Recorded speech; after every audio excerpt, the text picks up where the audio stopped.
ഹേ hello guys അസ്സലാമലൈക്കും. ആർക്കൊക്കെയാണ് പെറ്റ്സിനെ ഭയങ്കര ഇഷ്ടം? ഇത് പെറ്റൊന്നും അല്ല കേട്ടോ, വന്ന് കയറി പെറ്റിട്ടിട്ട് പോയതാണ് ഗൈസ്. നമ്മുടെ ബ്ലാക്കി പൂച്ച പാവം അതിന്ന് മരിച്ചു പോയി. ഇത് ഞാൻ നേരത്തെ എടുത്ത് വെച്ച ഒരു വീഡിയോ ആണ് കേട്ടോ. അതിൻ്റെ കുഞ്ഞുങ്ങളാണ്. അത് എവിടെ പോയെന്നൊന്നും എനിക്കറിയാൻ പറ്റില്ല. ഇന്ന് ഒരു കുഞ്ഞു മാത്രം നമ്മുടെ വീട്ടിൻ്റെ അരിയിലുണ്ട് കേട്ടോ. നമ്മൾ കുഞ്ഞിന്നാണ് വിളിക്കുന്നത്. എന്തുകൊണ്ടാണെന്ന് അത് വളരുന്നില്ല ഗൈസ്. വളരെ സങ്കടപ്രദമായത്. ഇതാണ് കുഞ്ഞി നമ്മുടെ. ഇതുപോലെ തന്നെ ഇത് കുറച്ചുകൂടി വലിപ്പം വെച്ചാൽ അതെങ്ങനെയെങ്കിലും ഇരിക്കുവാണ് ഗൈസ്. നിങ്ങൾക്ക് ഇഷ്ടമാണോ അതുപോലെ പൂച്ചക്കുഞ്ഞന്മാരെ? എനിക്ക് ചില സമയത്ത് ഞാൻ അവിടെ പിതാ തോന്നും, ചില സമയത്തെടുത്ത് ഇറങ്ങി കൊല്ലാൻ തോന്നും. പക്ഷേ അങ്ങനെയൊന്നും ചെയ്തുകൂടാ.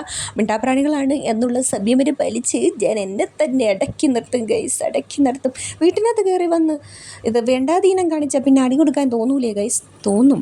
അപ്പോഴാണ് ഞാൻ അടുത്തുള്ള വാപ്പാടെ റൂമിലോട്ട് പോയി നോക്കിയപ്പോൾ അതാ എൻ്റെ ഡ്രസ്സ് വാല കോല കിടക്കുമ്പോൾ ആ പ്രായമായ മനുഷ്യൻ എന്താ അടുക്കും ചിട്ടയോടെയാണ് ഉടുപ്പുകളൊക്കെ ഇട്ടേക്കണേ. ഇതാ അത് കഴിഞ്ഞ് താഴെ ഇറങ്ങി വന്നപ്പോൾ നൊക്ലാജിയ ബ്രിട്ടാനിയ ബട്ടൺ ബിസ്ക്കറ്റ് എൻ്റെ വാപ്പാക്ക് ഏറ്റവും ഇഷ്ടമുള്ളതും വാപ്പ കണ്ടുപിടിച്ച് വാങ്ങിക്കൊണ്ടുവന്നതും. ബൈ.